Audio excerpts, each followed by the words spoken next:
Hello everyone, this is प्रीति। और आज का जो हमारा टॉपिक है वो है कि पेपर 2 को किस तरीके से हम सॉल्व करने वाले हैं। मतलब अगर जब हम शुरू करने जा रहे हैं तो पेपर 1 का कल हमने एनालिसिस देखा कि यूजीसी नेट जीआरएफ को क्रैक करते टाइम पेपर 1 को हमने किस तरीके से मतलब अपने अकॉर्डिंग सॉल्व करना है, राइट। कि मतलब हमने डीआई कैसे करना है, आरसी कैसे करना है, कल की वीडियो में हमने डिस्कस किया था। जिन्होंने कल वीडियो नहीं देखी मैं लिंक डिस्क्रिप्शन में दे दूँगी, आप वहाँ से जाके चेक कर सकते हैं। आज का जो हमारा टॉपिक है वो है कि पेपर 2 जो हमारा कॉमर्स सब्जेक्ट का है उसके बारे में हम डिस्कस करने वाले हैं, राइट। कि पेपर 2 के अंदर भी हमारी क्या होती हैं, 10 यूनिट्स होती हैं। अब इन 10 यूनिट्स के अंदर आपको क्या करना है, कैटेगरी डिवाइड करनी है, राइट। एक कैटेगरी में आप उन सब्जेक्ट्स को रख सकते हो जो सब्जेक्ट्स आपको बिल्कुल टिप्स पे आते हैं। अगेन दूसरी कैटेगरी में आप उन सब्जेक्ट्स को रखोगे जो आपको मीडियम आते हैं, मतलब सुन रखा है बट आपको टिप्स पे नहीं आते। उनके अंदर कुछ कॉन्सेप्ट्स ऐसे हैं जिनके ऊपर अभी आपको काम करना है।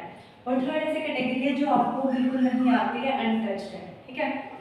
तो मेरी केस में मैं अपनी बारी बात बताती हूँ।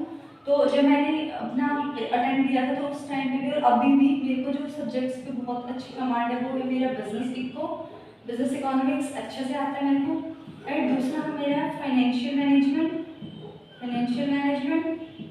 Third one is business and international business, IB, right. Fourth one is marketing में भी अच्छी कमांड है, राइट, ठीक है। फिफ्थ वन आप कह सकते हो स्टैटिस्टिक्स, राइट। तो ये पांचों सब्जेक्ट्स ऐसे थे जो मेरे को अच्छे से आते थे, मतलब पहले पढ़े हुए सब्जेक्ट्स हैं और आप कवर अप कर सकते हैं। हाँ, ये आईबी हमने शायद ग्रेजुएशन में नहीं पढ़ रखा होता, लेकिन मास्टर्स के फर्स्ट सेम तक या फिर कुछ यूनिवर्सिटीज में सेकंड सेम तक आप कंप्लीट कर चुके होते हो, तो आईबी बिल्कुल फ्रेश याद किया होता है आपने मास्टर्स में, तो आईबी भी ईजी है, राइट। जो आगे वाले सब्जेक्ट हैं जैसे 6 सब्जेक्ट में हम ले सकते हैं इनकम टैक्स, ठीक है। इनकम टैक्स मतलब आता है, ठीक है। इनकम टैक्स से तो बिल्कुल डायरेक्टली क्वेश्चंस पूछे जाते हैं, राइट। जो बिल्कुल नहीं आता सब्जेक्ट उसमें आप ले सकते हो मार्केटिंग में बैंकिंग, राइट। बैंकिंग मुझे अच्छा नहीं लगता। अब एचआरएम और मैनेजमेंट एंड ओपी करके एक सब्जेक्ट है जिसमें आप कितना भी कवर अप कर लो लेकिन आपसे वो नहीं हो पाता, राइट। मतलब क्या होता है कई बार ना, मतलब जो हमारा फाइनल एग्जाम आता है उसके अंदर यहाँ से अनसीन पैसेज दे दिया जाता है कुछ टर्म्स वगैरह यूज करके। मतलब जो क्वेश्चन आता है ना पेपर का पैटर्न अगर आपने देखा होगा तो उसमें क्या होता है लास्ट के 10 क्वेश्चंस आपके कॉम्प्रिहेंसिव पैसेज आता है, राइट। तो उसमें अनसीन पैसेज में कई बार एचआरएम मैनेजमेंट एंड ओपी से ही वो उठा के डाल रखा होता है, लेकिन कई बार नहीं भी आता, स्ट्रेट फॉरवर्ड क्वेश्चंस भी पूछे जाते हैं। तो एचआरएम मैनेजमेंट एंड ओपी मैंने ऐसे रख रखा था कि इसको बाद में देखेंगे, ठीक है। और एक सब्जेक्ट था accounts and auditing. Accounts and auditing में भी ये था कि जैसे ऑडिटिंग से 2-3 क्वेश्चन आते हैं, मैं बताऊंगी एक एक करके कि कैसे कैसे आपने सारे सब्जेक्ट्स को कवर अप करना है, राइट। तो ये अपना हो गया business eco, financial management, IB हो गया, मार्केटिंग, स्टैटिस्टिक्स। अच्छा, एक और सब्जेक्ट है बिजनेस लॉ, बहुत इजी है, ठीक है। ये भी मेरे को आता था, मतलब जो ये वाली कैटेगरी है ना, ये दोनों वाली कैटेगरी है, ये मेरे को आती थी मतलब अच्छे से, राइट। दोनों कैटेगरी थी। और ये जो 3 सब्जेक्ट बच गए, मतलब आप इनको 7, 8, 9, 10 ऐसे करके लिख सकते हो। वो वाले सब्जेक्ट्स मतलब मैंने ऐसे छोड़ दिया था कि लास्ट के टाइम पे मैं इनको देखूंगी, राइट। कैसे करना है आपको, बिजनेस इकोनॉमिक्स जो आपने पढ़ी हुई होती है ना 11, 12, फिर आपने ग्रेजुएशन में पढ़ी हुई होती है, वहीं से क्वेश्चन उठ के आते हैं। एक एक सब्जेक्ट को अगर हम ढंग से एनालिसिस करें तो मैं आपको बताती हूँ, बिल्कुल हम फ्रेश शुरू करते हैं, राइट। जैसे हम बात करते हैं, इसको मैं इरेज कर देती हूँ, पता तो चल गया ना आपको कि सब्जेक्ट कौन कौन से हैं, मेरे को थोड़ा याद दिला देना। तो यहाँ से अगर हम शुरू करें सबसे पहले बिजनेस इको के बारे में जानना, तो क्वेश्चन कैसे आते हैं। तो बिजनेस इको से ना सबसे पहला क्वेश्चन तो आपसे पूछा जाता है जो अपने मार्केट कंपटीशन है ना वहाँ से क्वेश्चन पूछा जाता है, चाहे उसमें से परफेक्ट कंपटीशन से क्वेश्चन हो, मोनोपोली से हो, या फिर मोनोपोलिस्टिक से हो, ओलिगोपोली से हो। कई बार इनकी आ जाती है आपको सीक्वेंस वगैरह मैच करनी, या फिर कई बार पूछ लिया जाता है कि मतलब असर्शन रीजनिंग में देखिए क्वेश्चन आता है, एक क्वेश्चन आपका यहाँ से पूछा जाता है। हर सब्जेक्ट से आपको 10 क्वेश्चन देखने को मिलेंगे।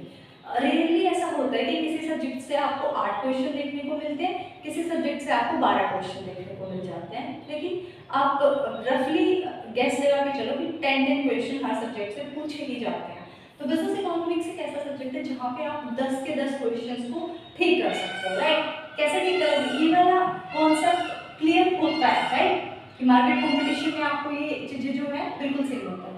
एक कॉन्सेप्ट आपसे हमेशा यहाँ से क्वेश्चन पूछा जाएगा, सब्स्टिट्यूशन इफेक्ट, और दूसरा क्या होता है वो सब्स्टिट्यूशन इफेक्ट, और क्या होता है मतलब नॉर्मल इंफीरियर, ठीक है, इंफीरियर और गिफ्ट वाला केस में वो वाला क्वेश्चन हमेशा पूछा जाता है, ठीक है। अगर substitution effect is more than income effect तो इसका मतलब वो गिवन गुड्स होगा, अगर लेस देन है तो वो इंफीरियर गुड्स होगा। तो इस तरीके से यहाँ से एक क्वेश्चन पूछा जाता है, ठीक है। एक क्वेश्चन पूछा जाता है वो जो वो वाला नहीं होता जिसमें राइटर के नाम होते हैं कि प्रॉफिट मैक्सिमाइजेशन किसने दिया था, सेल्स मैक्सिमाइजेशन या रेवेन्यू मैक्सिमाइजेशन किसने दिया है, ऑथर के नाम जो होते हैं। जब हम डिस्कस करेंगे ना एक एक सब्जेक्ट को तो मैं आपको और अच्छे से बताऊंगी, ठीक है, मतलब करवाऊंगी सिलेबस, उसके बाद आपको पीवाई क्यूज दिखाऊंगी तो आपको देखना सेम वहीं से क्वेश्चंस आते हैं, राइट। अच्छा, और क्वेश्चन क्या होते हैं, ये क्वेश्चंस ऐसे हैं जो कि रिपीट होते ही होते हैं। हम वन बाय वन जब हम हर सब्जेक्ट को कवर करेंगे तो एक एक करके हम इनका एनालिसिस भी करेंगे।